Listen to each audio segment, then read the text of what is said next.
Good morning, everyone. I hope you had a fantastic weekend. Today we are going to start chapter 16 in Because of Winn-Dixie.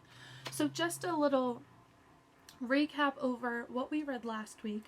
Remember that we left off with Franny about to tell a story about her great-great-grandfather who was a soldier in the Civil War. Sorry, it's Monday. Words are hard.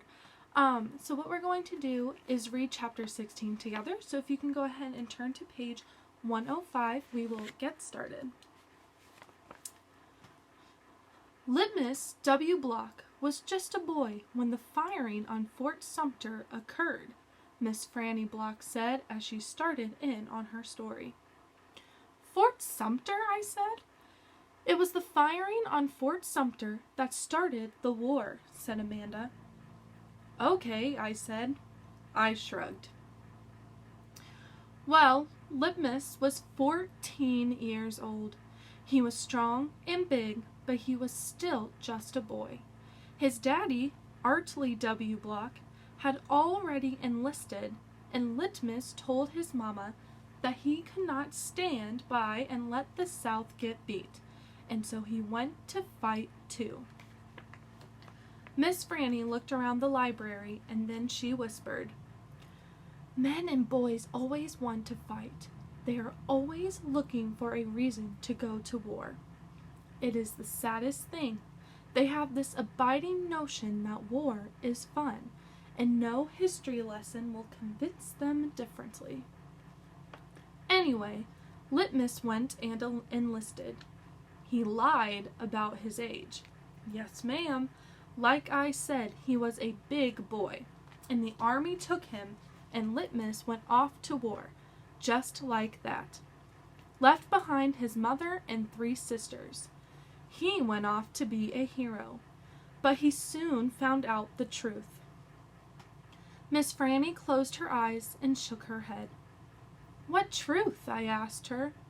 Why, that war is hell, Miss Franny said, with her eyes still closed. Pure hell. Alright, so we're going to pause right now because I know Miss Kilgore just said the word hell. But it's kind of like when we came across that word, I believe it was Mozart, remember? The dad used the term, but it wasn't in a cuss word of a way. When she says the war is hell, she's meaning it wasn't a good place to be. Alright, so normally when people talk about hell, they're saying it's a place that is not good, like you don't want to go there, you know, it's really hot, it's a place that people just don't want to be. So she was comparing hell to war, saying that war is not a place you want to be, it is really violent, it can be gruesome, and really difficult to process at times.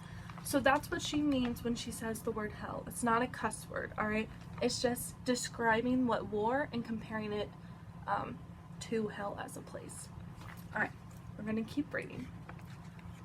Hell is a cuss word, said Amanda. I stole a look at her. Her face was pinched up even more than usual.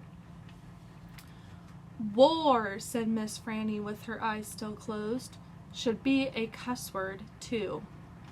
She shook her head and opened her eyes. She pointed at me, and then she pointed at Amanda.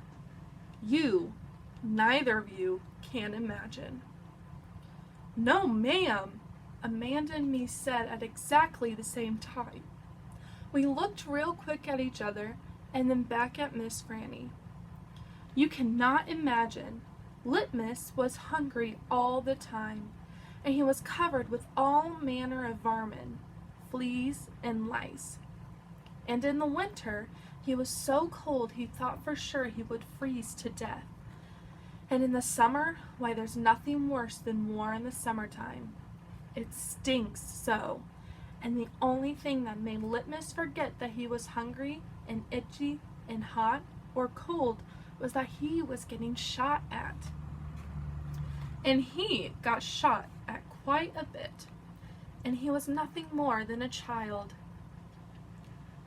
Did he get killed? I asked Miss Franny. Good grief, said Amanda. She rolled her eyes. Now, "Opal," Miss Franny said, "I wouldn't be standing in this room telling this story if he was killed. I wouldn't exist.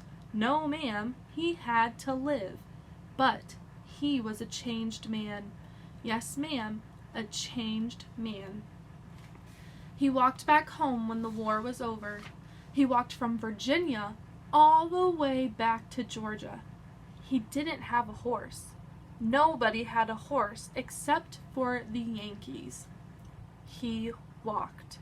And when he got home, there was no home there." "Where was it?" I asked her. I didn't care if Amanda thought I was stupid. I wanted to know. "Why," Miss Franny shouted so loud that Winn-Dixie and Amanda Wilkinson and me all jumped, "the Yankees burned it! Yes, ma'am, burned it to the ground." "What about his sisters?" Amanda asked. She moved around the desk and came and sat on the floor. She looked up at Miss Franny. "What happened to them?" "Dead. Dead of typhoid fever." "Oh no," Amanda said in a real soft voice. "And his mama?" I whispered. "Dead too." "And his father?" Amanda asked. "What happened to him?" "He died on the battlefield." "Litmus was an orphan?" I asked. "Yes, ma'am," said Miss Franny Block. "Litmus was an orphan." "This is a sad story," I told Miss Franny. "It sure is," said Amanda. I was amazed that she was agreeing with me about something. "Oh, I'm not done yet," Miss Franny said. Winn-Dixie started to snore, and I nudged him with my foot to try to make him quit. I wanted to hear the rest of the story. It was important to me to hear how Litmus survived after losing everything he loved. Alright, that is the end of chapter 16, and I know that was probably one of the saddest chapters we have read in this book. What I want to do next is go over some vocabulary words. Our first one, we're going to skip number 27, and we're going to go straight to number 28, which is Civil War. That's what it is. I know it's covered, but the word is Civil War. So think about if we've talked a little bit about the Civil War. We've talked about people who are part of the Civil War, like Abraham Lincoln. We can think of Henry Box Brown. Remember, he was a slave.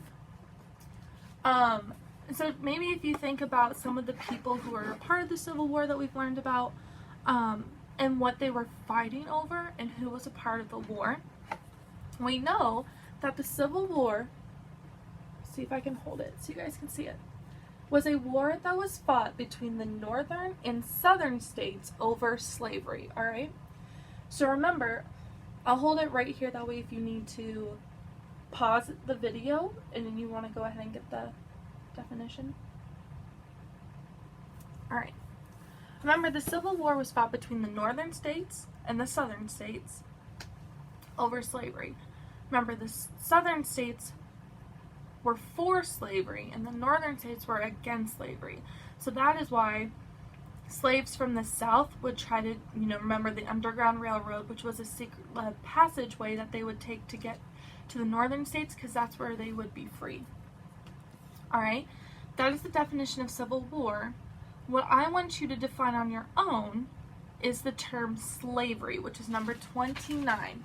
Alright, so we've talked about slavery a little bit with Abraham Lincoln and Henry Box Brown. So think about what it means by slavery. You can use a dictionary if you want. Use your background knowledge of what you have learned about it. Alright, but those are the only two words we're going to focus on today. Also, the assignment that will be graded this week are the questions that go with chapters 11 through 15. So your first question, we're on chapter 16 through 20. We did those last week. Chapter 16 through 20. So the first question, how did the war affect Miss Franny Block's great-grandfather? Alright, how did the war affect him? Remember, because of the war, he lost a lot of things. So when he came back, what did he lose? And that's how it affected him. Alright, So that's the only question that goes with the chapter that we read today. Remember, questions, I think there's 10. Nope, there's only 8 again. So questions 1 through 8 that go with chapter 16 through 20 will be the assignment that is graded this week. Alright? If you have any questions, please feel free to message me or Mrs. Pergram. And you guys enjoy the rest of your day.